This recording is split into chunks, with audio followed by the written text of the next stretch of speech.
Hello, and welcome to BattleTech Faction Briefings. Today we are looking at a Lyran Commonwealth line unit. More importantly, this was a fan request, and it was a great suggestion.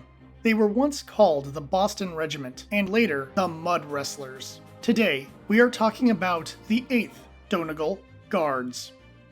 The Donegal Guards use a brigade emblem of a clover with a small symbol in the center set upon a colored background. It is placed on the right shoulder or side of mechs or vehicles. The regimental emblem for the 8th would become a Zeus, half submerged in mud, to represent their nickname of the Mud Wrestlers. It is located on the left shoulder or side of vehicles or mechs. The units of the Donegal Guards use a solid blue-gray paint scheme. It is a simple design which doesn't really stand out, especially amongst other blue-painted LCAF units. However, it does seem to be a different shade than standard Steiner blue, according to the source books. But that may just be the way it is worded in the text, and it is meant to be Steiner blue. The 8th Donegal Guards have a history that begins in the Age of War and goes to through the Dark Age. If you want to skip spoilers, then go to the time listed. The Donegal Guards were created as defenders for Donegal Freights and Goods. This company would evolve into a governmental entity by 2313. At that point, the Donegal Guards would become the primary military force for the Protectorate of Donegal. In 2340, the leadership of the Tamar Pact, Federation of Skye, and Protectorate of Donegal merged into the Lyran Commonwealth. At that point, the Donegal Guards served as protectors of the new nation. The Donegal Guards would be primarily made up of soldiers of Irish descent. The 8th would get the nickname of the Boston Regiment. This was due to some of the founding members having a connection to the Irish Civil War.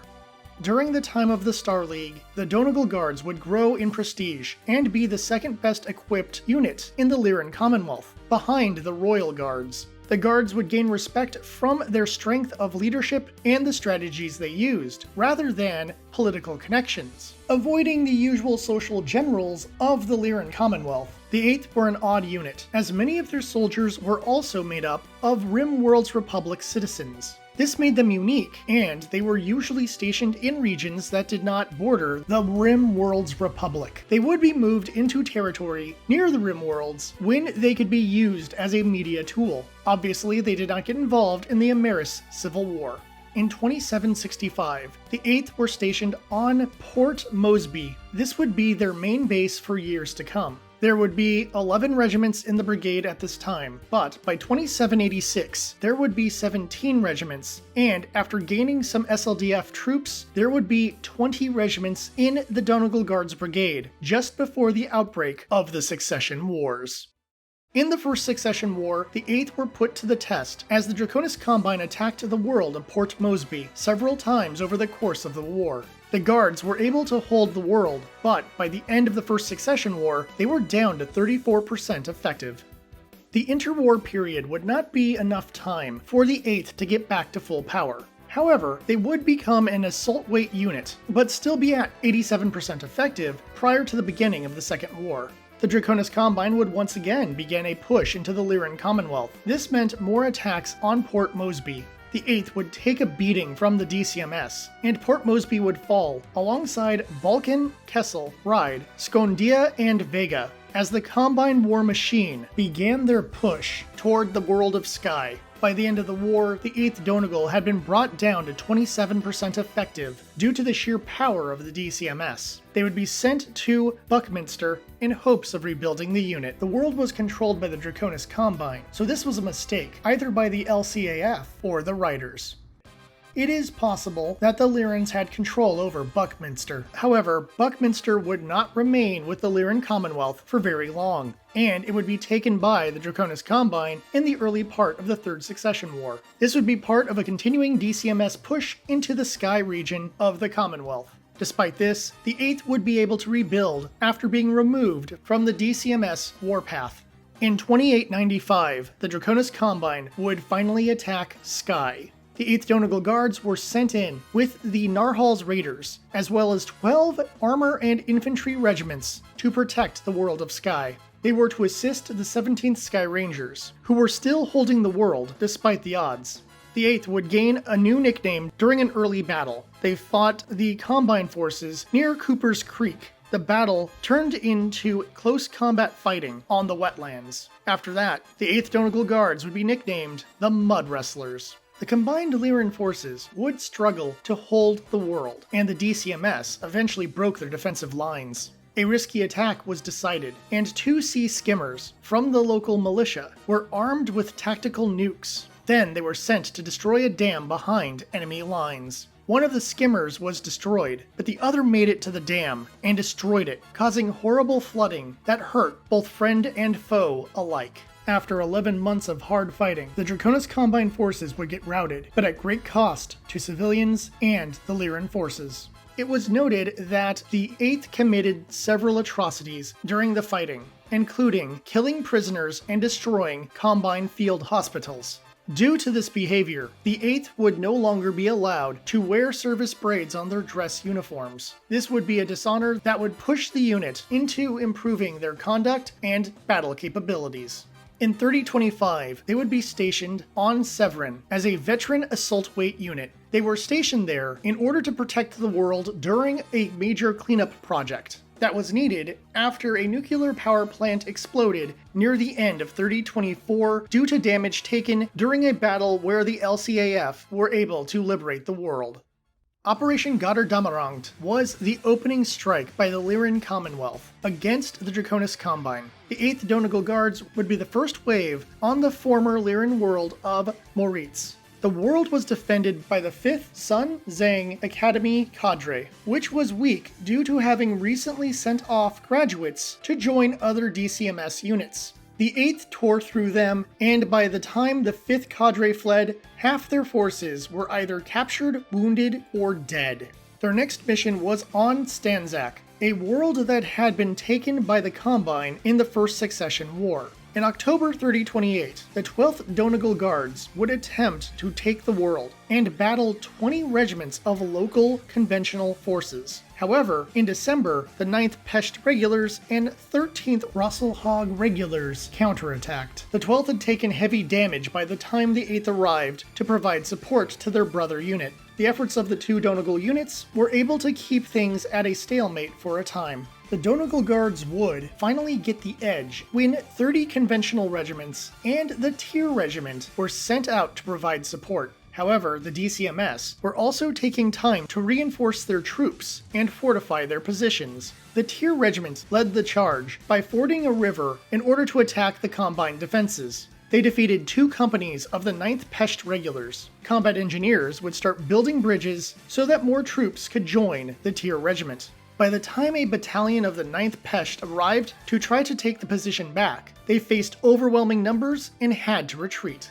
The disarray of the DCMS troops led to a push by Lyran troops. While the 8th got stalled by the 13th Rosselhog Regulars, the 12th took their objective. The Combine defensive position would be broken, and in July, they would pull back to the planetary capital, where they would start establishing a new defensive line. However, the commander of the Rosselhog Military District would pull back the DCMS forces, leaving the world undefended. Stanzak would be held by the Lyran forces in August 3029, and they would continue to hold the position in case of future counterattacks. 5 years later, a deal would be made to create the Free Rosselhog Republic. This was not a popular decision in the Lyran Commonwealth due to them having to give up many of the worlds they had just taken from the Draconis Combine. A company of the 8th Donegal would face off with a company from the 1st Drakon. In the end, the 8th would depart, and the world of Stanzak would become part of the Free Rosselhog Republic. They would arrive in Gallery after leaving the Free Rosselhog Republic. Upon being stationed in Lyran territory once again, the 8th Donegal would get expanded into an RCT in order to expand their combat abilities. They would get extra equipment and personnel prior to the War of 39. When the war began, the 8th Donegal Guards RCT would be teamed up with the 1st Dragon Slayers and Grey Death Legion in order to attack the world of Alteus. The The world was garrisoned by the 1st and 2nd Ghost Regiments. The Grey Death went after the spaceports, where they fought the 1st Ghost, and the Dragon Slayers were kept in orbit as a reserve. The 8th Donegal Guards split their forces, with a battalion distracting the 2nd Ghost, while the rest of the regiment striked at the Ghost HQ. The 2nd Ghost would be more tenacious than expected, which delayed the campaign for several weeks. The Grey Death Legion would deal heavy damage to the 1st, but they would also take heavy damage as well. By the time the Grey Death was done with their pursuit of the 1st Ghost Regiment, the 1st Ghost Regiment would only have 1/3 of their forces and would flee the world. Meanwhile, the Dragon Slayers were brought in to help the 8th finish off the 2nd Ghosts, but the 2nd would continue to hold the line. The planetary government would surrender in May. The remnants of the 2nd Ghost would then lead a guerrilla campaign against the Conquerors. However, they would also flee after a month of hit-and-run attacks. Things would fall apart when it was revealed that the world was isolated from the FedCom border due to successful Combine counterattacks. Thus, the LCAF troops had to leave in October. As they tried to return to FedCom territory, they would face several attacks. The task force would get to Sekude, where an armor transport and 2 squadrons of fighters would be destroyed. They would return to Lyran territory in November, arriving at the Phelan system. The intensity of the fighting and losses inflicted during the evacuation had reduced the 8th by 1/3 upon their arrival in FedCom territory. After the war, they would be sent to Gallery in order to rebuild, and their commander would take the blame for the mistakes made during the retreat. At the beginning of the war, the 8th would be stationed on Monaghan. They would be supporting the defenses in the Capellan March region. Thus, they would not have an encounter with the clans. They would get a change of leadership in 3054, when Hauptmann General Galen Manecki took command. In the early 60s, they would receive new top-of-the-line mechs, like the Cestus and the Maelstrom, as well as tech upgrade kits to improve the quality of their older equipment. They would continue to use Monaghan as a base until the early 3060s.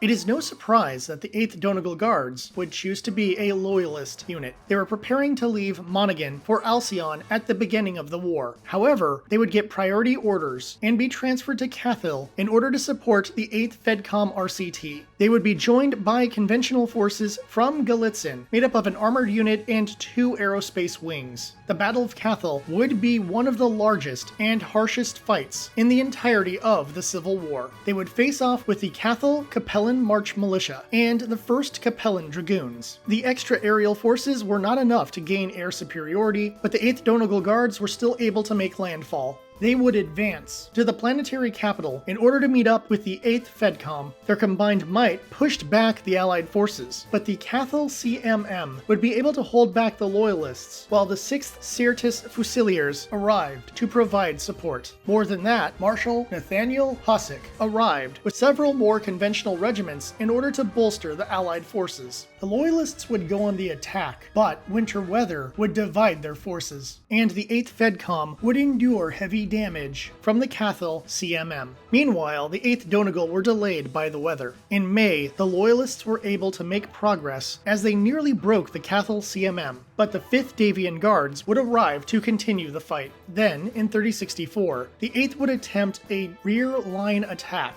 against the 1st Capellan Dragoons. The 1st would divide the 8th Donegal, which led the 8th to destroy a series of dams in order to prevent further attacks by the 1st, while the 8th Donegal Guards regrouped. Then, the 8th FedCom would finish off the 1st Capellan Dragoons, but in the process, the commander of the 8th FedCom would die during an attack on their HQ by the 5th Davian Guards. This forced the Loyalist units to pull away from the Allied forces in order to re-establish new lines of command. At this point, the 8th FedCom would be put under the command of the 8th Donegal Guards. As the war progressed, the 8th FedCom RCT would eventually be absorbed by the 8th Donegal Guards RCT in order to make up for losses. In addition to that, the Loyalists had captured a GM factory, which would help them replace lost mechs. In July 3064, Loyalist reinforcements would arrive with the 2nd Chisholm's Raiders and a squadron of assault dropships. Getting to the world was difficult as they had to break past 2 warships, but the troops were able to make landfall and join the 8th. The arrival of the raiders would disrupt Allied defenses, and the 8th would be able to push forward and take more territory for the Loyalist side. It took months, but the two Loyalist regiments would crush the Allied forces and begin to turn the tables. The 8th Donegal would take the fight to the 5th Davian Guards in early 3065. They pushed the 5th out of their base and disrupted their artillery lines. They continued to put pressure on the 5th with the help of the 2nd Chisholm. After months of heavy fighting and both sides taking heavy losses, a 3-week ceasefire was called so that both sides could reorganize and resupply. Then in March, the 1st Federated Sons Armored Cavalry, RCT, would use a drop operation to deal major damage to the 8th Donegal Guards. The 2nd Chisholm were called in to assist, but the 6th Syrtis Fusiliers would hold them back. The 8th took up a defensive position after this assault. The commander of the 8th would get captured during the fighting, but the 8th would continue to battle the Allies. After 6 days, the 8th were low on supplies and their morale was in the gutter, and would end up surrendering in May. The fight would continue until October 3065, where the commander of the 2nd Chisholm's Raiders would die, and the unit would finally surrender. When the war was over, the 2nd Chisholm's Raiders were disbanded in order to rebuild other forces. The 8th Donegal Guards were down to 15% and barely still a unit, even with the members of the 8th FedCom RCT that they had absorbed. As things started to get back to normal, the 8th would be garrisoning the world of Cathal alongside the 1st Kestrel Grenadiers, which ironically kept them as part of the AFFC.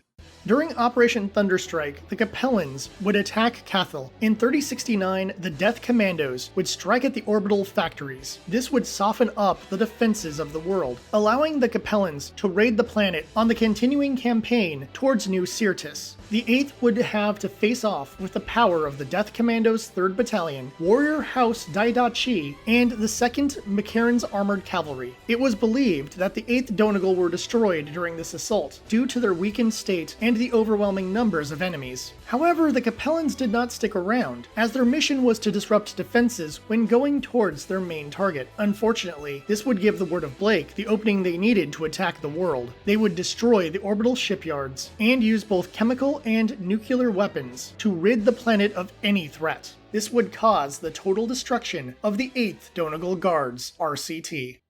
The 8th Donegal Guards would be completely rebuilt in the early Dark Age, becoming part of the Lyran Commonwealth once again. By 3085, they would be considered an LCT and would be back to green skill level, as they were completely made up of inexperienced recruits. They would be stationed on Cremond as a deterrent to Clan Jade Falcon and Clan Wolf. They would shift back into a standard regimental force by the early 3100s. They would get placed on garrison duty for Hesperus II in 3137. When Clan Wolf betrayed the Lyran Commonwealth, the 8th were sent to the front in order to hold off Wolf forces. In early 3143, they would fight the 17th Wolf Guard Striker Cluster on Gallery, but would have to pull out and give up the world, which was just a stepping stone for the Wolves to reach Tharkad. After the fighting, the 8th would get reinforced with troops from the disbanded 7th Donegal Guards, who had been shattered during the fighting on Tharkad. This would dramatically improve the skill level of the unit due to the addition of elite veterans. In 3145, the 8th Donegal Guards would be stationed on Caledonia, where they would do strikes into the Wolf Empire and Jade Falcon occupied zone. This was designed as a defensive maneuver in order to distract clan forces from attacking Hesperus. This would be their position as the Dark Age came to a conclusion. There is no further history at this point. The Donegal Guards have a long history, and have protected the Lyran Commonwealth since before it was a nation. The 8th have proven their skill over the centuries. Even upon being destroyed, they would get rebuilt in order to continue to guard the Commonwealth. They have been put through the ringer, and are still fighting, a legacy very few can boast. There are several notable pilots who served with the 8th Donegal Guards. Mitchell Weintraub. He was the commander in the late Third Succession War until the late 3030s. At that time, he would be shifted into the FedCom Corps and lead the 8th FedCom RCT after the War of 39. He would work well with his former team during the Civil War. Sadly, he would meet his end in 3064 at the Battle of Cathal. He piloted a Night Star. Justin Kovacs. the commander who took over prior to the War of 39. He was able to lead his troops well, but heavy losses by the end of the war made the LCAF question his leadership and lose faith in his skills. He would retire in 3044 due to political pressure. Tadeusz Paszek. Born on Way, he had to deal with bias due to growing up on a world that was captured during the Fourth Succession War. He took over as the commander prior to the beginning of the FedCom Civil War. He would lead the team through the difficulties of the Battle of Cathal, including taking command of the 8th FedCom RCT once their commander had died. He would be captured in 3065, but freed after the war. He would die with the rest of his unit at the hands of the Ward of Blake. Crystal Lutheran.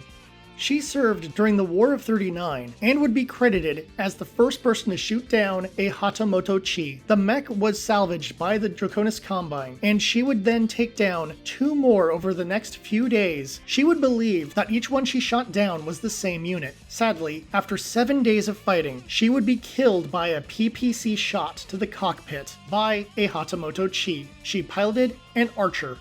Davis Molden. He was a Dark Age pilot who battled on Gallery against the 17th Wolf Striker cluster. He was able to defeat a Clan Rystar in the course of the fighting, and would survive the defeat at Gallery. He piloted a Viking 2C.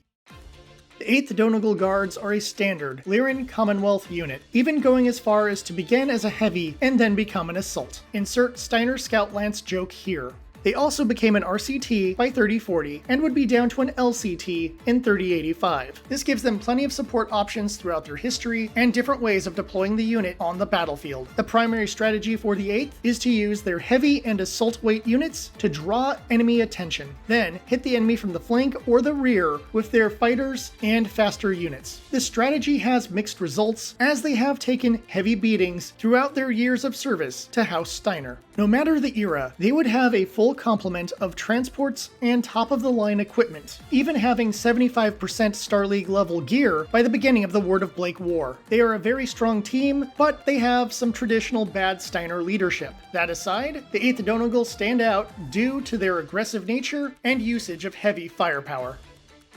There is no fiction focused on the 8th Donegal, but Flashpoint does have some references to the Battle of Cathal. Beyond that, there are plenty of sourcebooks with information on the 8th Donegal Guards. However, some of those books only have location and structural information. In addition to that, they have 2 technical readout entries. I was pleasantly surprised by the 8th Donegal Guards. This was a fan request, and upon seeing the nickname of the Boston Regiment, I had to do it because I used to live in Boston. So thank you for this request, because I really love to cover interesting units like the 8th Donegal Guards. I do recommend painting up a set of Donegal Guards, as their solid paint scheme is easy to do, and it works for the vast majority of the units in the brigade. Whether you love House Steiner or hate House Steiner, the Donegal Guards are involved in so many battles, you will find some use for them on the tabletop. The only thing to keep in mind is whether or not their blue-gray is supposed to be Steiner blue, or if you should find an alternate shade to separate them from the Royal Guards and Steiner Guards. Next time, I will be covering the lapdogs of House Steiner, the Kellhounds. In May, I will be focusing on the Capellan Confederation with the Blackwind Lancers, and possibly a mercenary unit. Thank you to my 1,000 plus subscribers. You make all the work I put into these videos totally worth it. Thank you so much. May your weapons stay hot and your reactors stay cool. Until next time, please check out the other videos. I do have a playlist for convenience. Until the next one, I'll see you at the tavern.